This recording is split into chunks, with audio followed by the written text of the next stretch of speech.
This is Valder Beebe live in Dallas, Texas on the Valder Beebe Show. How are you? I'm well, Valder. How are you? I'm having a fabulous life. I'm well. I'm healthy. I don't think much you can end prosperous. I don't think I can ask for much more.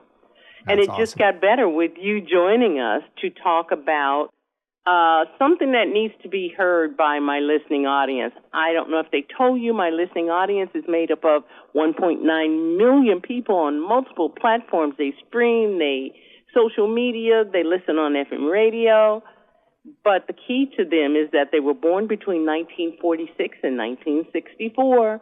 They are affectionately called baby boomers. So I think your information will hit the right audience this morning.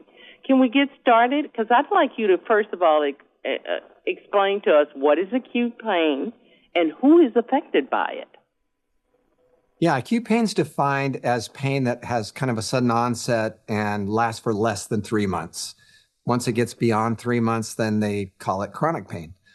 So some examples of some conditions that might lead to acute pain, you'd think of burns, broken bones, sports injuries, surgeries, things like that. So it's a pretty universal experience. I think, all of your audience has probably experienced some form of acute pain at some point in their life. Well, I'm telling you, if you're a human, I think you have.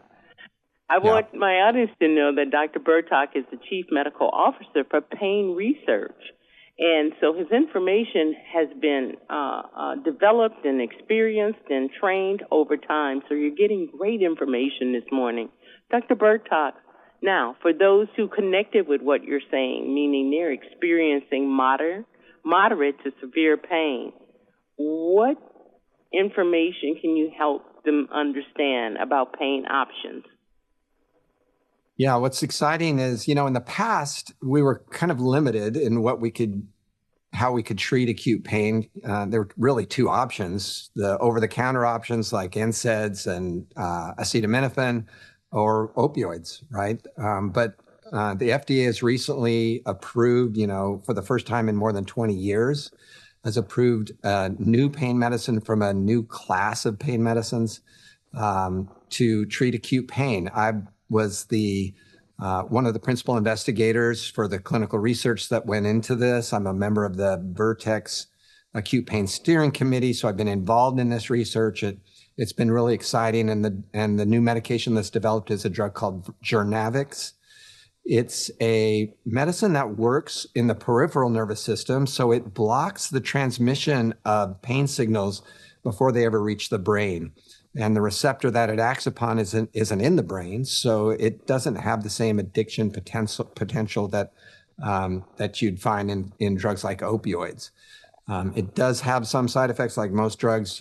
People have experienced itch, rash, muscle spasm, things like that. And there are some potential drug-drug interactions. So important to talk to your doctor to find out if this is the right pain medicine for you. But another option that's not an opioid to treat acute pain, I think, is really critically important at this time. It sounds like anyone who's having the pain would benefit from it, but do you have a specific of who do you think might benefit from it? Well, right now it's approved by the FDA for adults experiencing moderate to severe acute pain. So some of the things that we talked about before, like post-surgery or post-injury, something like that. Why is approval of the FDA important on this medicine? Yeah, every year in the United States, about 80 million people are prescribed something for acute pain. About half of those prescriptions, or 40 million of those prescriptions, are for opioids. And a surprisingly large percentage of people who are prescribed opioids go on to develop opioid use disorders. So, some studies have shown up to about 85,000 people will ultimately develop that. And that's a real contributor to this opioid crisis. So having another option that's not an opioid to be able to treat acute pain, it's important for physicians like me who are trying to prescribe medicines and trying to help people, and for patients, obviously, themselves. Okay, I've got a question I'm going to take from Facebook. The poster wants to know if they are having acute pain, do they start with telling their primary doctor, and what is the referral doctor that they usually will be sent to?